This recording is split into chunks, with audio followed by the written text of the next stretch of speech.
नमस्कार दोस्तों, स्वागत है आपका डेली न्यूज़ एनालिसिस में। This video series is presented to you by ethic IAS. इस वीडियो सीरीज़ में हम आपके लिए लेकर आए हैं करंट अफेयर्स जो आपके यूपीएससी और स्टेट एग्जामिनेशंस के लिए बेनिफिशियल रहेंगे। आज है 26 अक्टूबर 2022 और आज हम करने वाले हैं दो न्यूज़ का एनालिसिस। सबसे पहले हम पढ़ेंगे एफएटीएफ की ग्रे लिस्ट के बारे में। ये आपके जीएस के सेकंड पेपर से संबंधित है, इंटरनेशनल अफेयर्स का टॉपिक है। और दूसरा हम पढ़ेंगे एक ड्रिंक के बारे में जिसका नाम है निहोंशु। ये आपके प्रीलिम्स एग्जाम के लिए स्पेसिफिक काफ़ी ज़्यादा इंपॉर्टेंट है।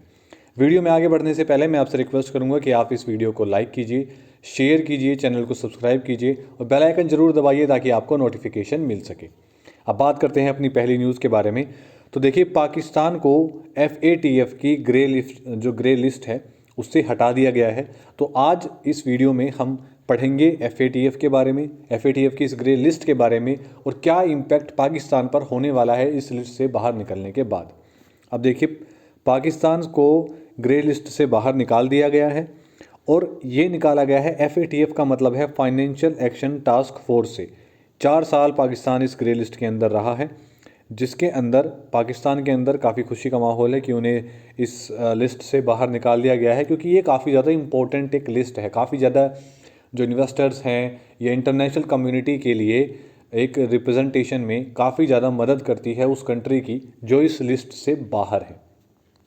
सबसे पहले हम ये जान लेते हैं कि बेसिकली ये एक जो financial action task force FATF है, ये बेसिकली है क्या, इसका काम क्या है।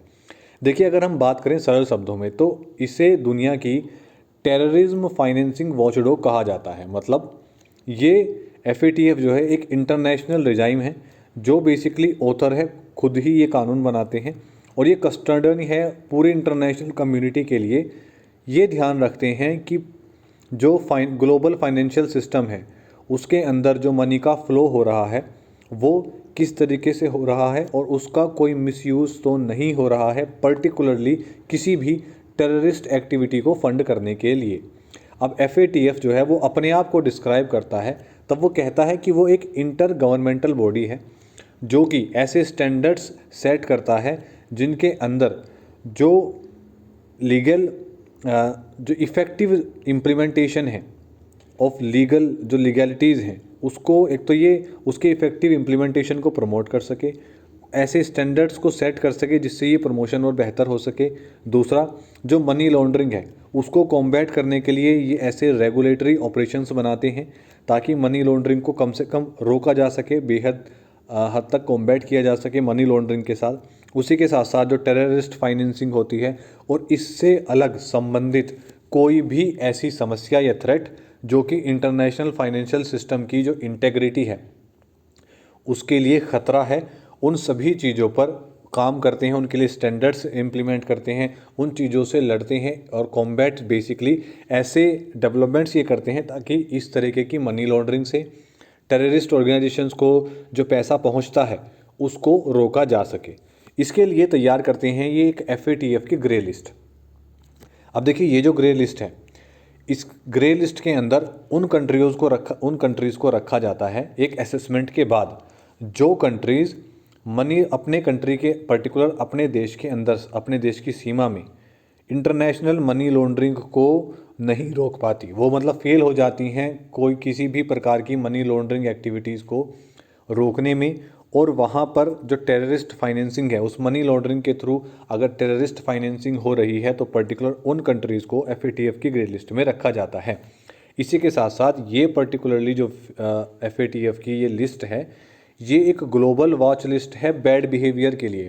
इसका मतलब है वो कंट्रीज़ जो अच्छे तरीके से स्वभाव नहीं कर रही हैं मनी लॉन्ड्रिंग को रोकने के लिए और टेररिस्ट फाइनेंसिंग को रोकने के लिए। देखिए, पाकिस्तान के साथ साथ निकारागुआ को भी इस लिस्ट से बाहर निकाला गया है। अब फिलहाल इस लिस्ट के अंदर 23 कंट्रीज़ हैं जो अभी भी एफएटीएफ ग्रे लिस्ट के अंदर बनी हुई हैं।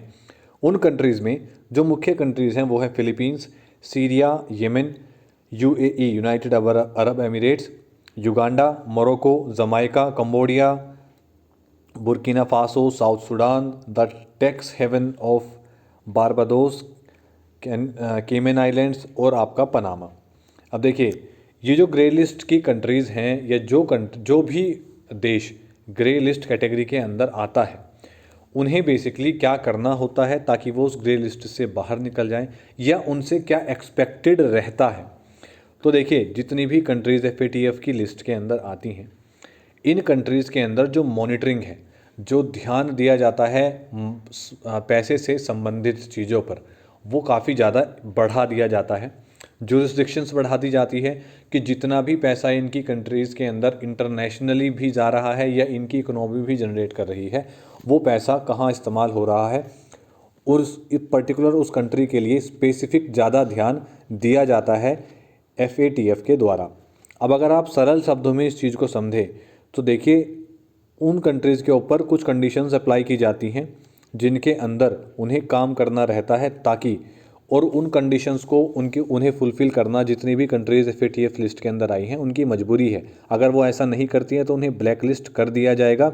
और ब्लैक लिस्ट, आप ये मान लीजिए, ग्रे लिस्ट के बाद आती है उनकी ब्लैक लिस्टेड।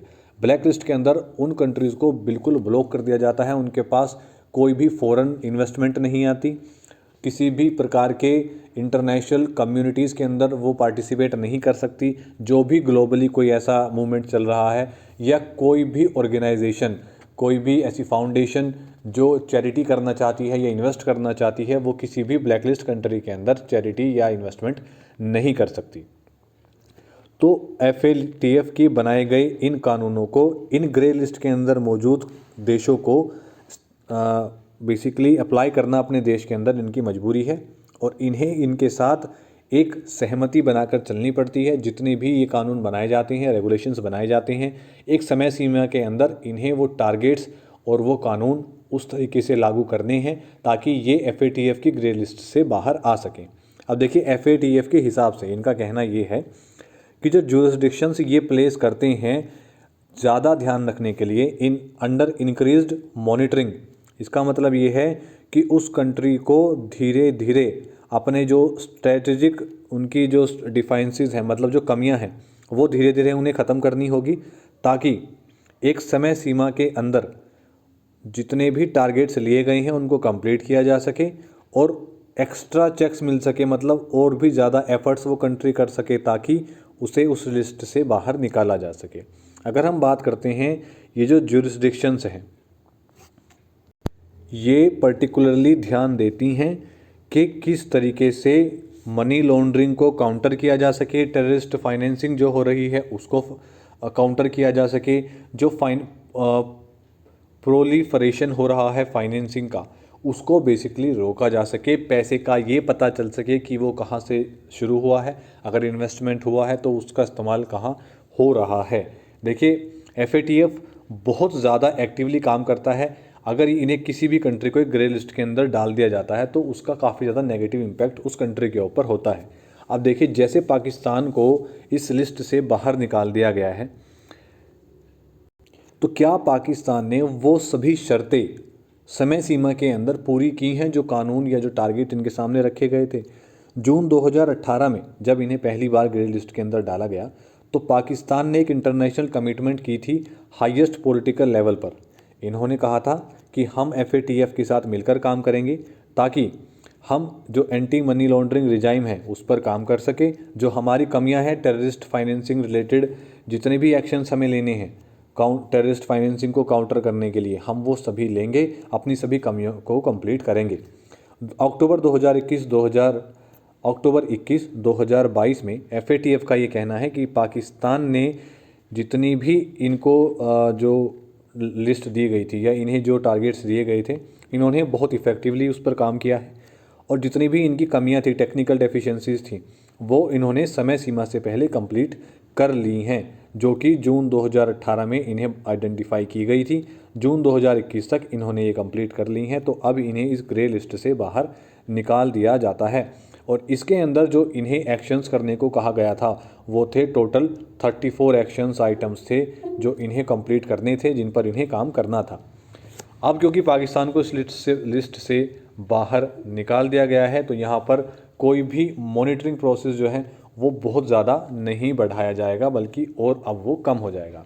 अब देखिए, अगर हम बात करें कि अब इस लिस्ट से बाहर निकलने के बाद पाकिस्तान को क्या फ़ायदा हो सकता है, पाकिस्तान को इस लिस्ट से बाहर आने के बाद क्या अब धीरे धीरे वो इन्वेस्टमेंट या जिसके बारे में हम बात करते हैं एक इमेज बूस्टर मिल सकता है। तो देखिए ये बिल्कुल माना जा सकता है कि अब इससे पाकिस्तान की एक इमेज ज़रूर सुधरेगी। अब क्योंकि पाकिस्तान को ग्रे लिस्ट से बाहर निकाल दिया गया है तो पाकिस्तान को एक रेपुटेशनल बूस्ट मिलेगा, जिससे इंटरनेशनल कम्युनिटी के अंदर इनकी रेपुटेशन बेहतर होगी। इन्हें इनकी हेल्थ के लिए इंटरनेशनल कम्युनिटी पे, जिस पे टेररिस्ट फाइनेंसिंग पे रोक लगाने के लिए इनको बेहतर नज़र से देखा जाएगा। इसी के साथ साथ एक रिसर्च है, उनका सजेशंस ये है, उनका कहना ये है कि जितनी भी कंट्रीज़ जो ग्रे लिस्ट के अंदर आती हैं वो उनकी जितनी भी उनकी रिलेशनशिप्स जो हैं अलग कंट्रीज़ के साथ वो नेगेटिवली इम्पैक्ट होती हैं। इसी के साथ साथ जो कुछ इंटरनेशनल फंडर्स हैं जैसे बैंक्स हो गए या फाइनेंशियल इंस्टीट्यूशंस हो गए जो FATF की रैंकिंग को बहुत ज़्यादा मान्यता देते हैं, ऐसे इंस्टीट्यूशंस और बैंक्स इन कंट्रीज़ के अंदर इन्वेस्ट करने से बचते हैं। तो अब जब ये इस FATF लिस्ट के बाहर है तो हो सकता है कि इन्हें कोई ओवरसीज़ इन्वेस्टर भी मिल जाए इनकी कंट्री में आने के लिए, क्योंकि ये जो जितने भी एग्जिस्टिंग और पोटेंशियल ओवरसीज़ इन्वेस्टर्स हैं ये भी बचते हैं ऐसी कंट्रीज़ के अंदर इन्वेस्ट करने से जो FATF की ग्रे लिस्ट के अंदर आती हैं। पाकिस्तान की इकोनॉमी जो है वो इस समय बहुत बुरी हालात में है और उन्हें इस समय बहुत ज़्यादा ज़रूरत है इन्वेस्टमेंट की और मदद की, जितनी भी मदद उन्हें बाहर से मिल सकती है।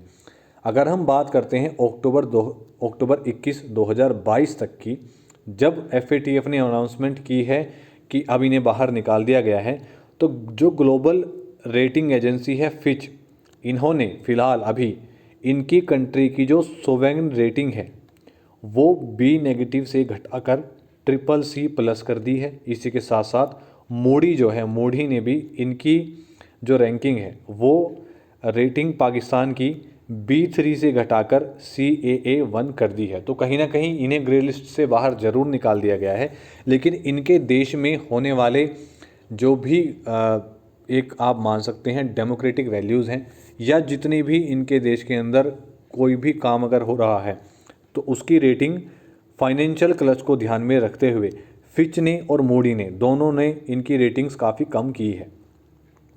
अब बात करते हैं अपनी दूसरी न्यूज़ के बारे में। तो जापान ने GI टैग के लिए सीख किया है एक अल्कोहलिक बेवरेज के लिए, एक ऐसा अल्कोहलिक बेवरेज जो कि चावल से बनाया जाता है। जापानीज़ एम्बेसी ने अप्लाई किया है GI टैग के लिए और ये जो अल्कोहल है इसका नाम है निहोंशु।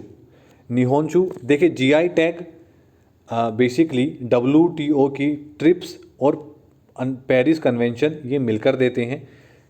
भारत ने GI tag geographical indications of goods act 1999 में ही लागू कर लिया था। इसे रजिस्ट्रेशन एंड प्रोटेक्शन एक्ट भी कहा जाता है। अब जापान ने जो किया है GI टैग, ये किया है निहांशु के लिए। निहांशु ये आपके लिए इम्पोर्टेंट इसलिए है क्योंकि कई बार UPSC के प्री एग्ज़ाम में अक्सर ये पूछ लिया जाता है कि जो निहांशु टर्म है ये किससे रिलेटेड है। क्या ये यूक्रेन के, ऐसे भी पूछा जा सकता है क्वेश्चन कि क्या ये यूक्रेन के किसी शहर से संबंधित है या किसी रशिया के शहर से संबंधित है या कोई मिसाइल का नाम है या फिर ये एक अल्कोहलिक बेवरेज है। इससे ये भी पूछा जा सकता है ये किस कंट्री से संबंधित है। तो इसलिए ये आपके prelims exam point of view से काफ़ी इंपॉर्टेंट है। इसके अंदर ये भी पूछा जा सकता है, पॉइंट्स देकर आपको A पॉइंट दिया जा सकता है कि एक जापान ने इसके लिए GI टैग के लिए अप्लाई किया है या उन्हें GI टैग मिला है। और इसके अंदर 4 टाइप्स आते हैं निहोंशु के, तो उसके अंदर आपको पता होना चाहिए। हो सकता है आपको वो 2 दे दे कि इसके अंदर 2 टाइप आते हैं और आपसे पूछे कि इन दोनों में से क्या सही है। तो इसलिए ये आपके प्रीलिम्स एग्ज़ाम के लिए एग्ज़ाम पॉइंट ऑफ व्यू से काफ़ी ज़्यादा इंपॉर्टेंट है। इसके अंदर बेसिकली 4 टाइप आते हैं। सबसे पहला इसको कहा जाता है कुनशु, फिर है आपका जुकुशु, फिर है सोशु और जुनशु।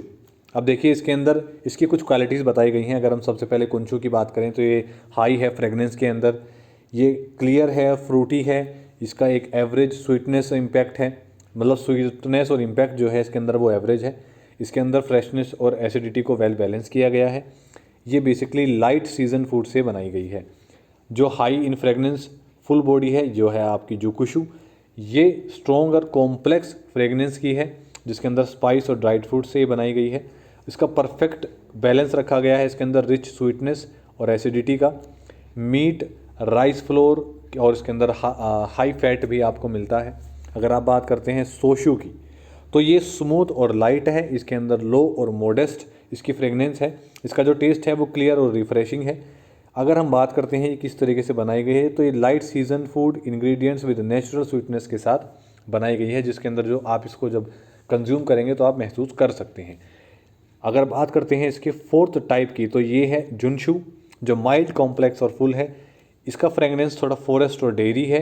ये वेल बैलेंस्ड है स्वीटनेस, एसिडिटी और बिटरनेस में, माइल्ड और कॉम्प्लेक्स है। इसी के साथ साथ इसका जो फूड है वो स्ट्रॉन्ग उमामी है और इसका जो टेस्ट है वो काफ़ी ज़्यादा रिच है। तो आज के लिए सिर्फ इतना ही। वीडियो आपको कैसे लगी इसके बारे में कमेंट ज़रूर कीजिएगा। वीडियो को लाइक कीजिए, शेयर कीजिए, चैनल को सब्सक्राइब कीजिए और बेल आइकन जरूर दबाइए ताकि आपको नोटिफिकेशन मिल सके और इस तरीके का कंटेंट आपको मिल सके, एक रिच कंटेंट जो आपके आने वाले करंट अफेयर सेक्शन के लिए काफ़ी ज़्यादा इंपॉर्टेंट रहेगा। धन्यवाद, नमस्कार।